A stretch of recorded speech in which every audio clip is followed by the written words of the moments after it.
હું ગુજરાતમાં ઘણા વર્ષો સુધી અહીંયા મુખ્યમંત્રી તરીકે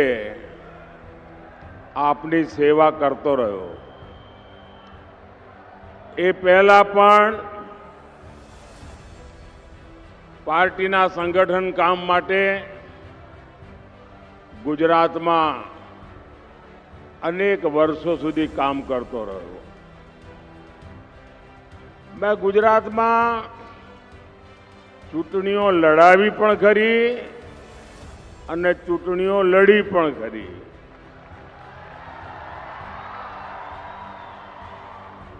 સભાઓ પણ કરી ને રેલીઓ પણ કરી। પરંતુ આજે મારે કહેવું પડશે કે આપણે ત્યાં ગુજરાતમાં બપોરે 11-12 વાગ્યા પહેલા જો કોઈ સભા કરવી હોય ને તો લોઢાના ચણા ચાવવા પડે।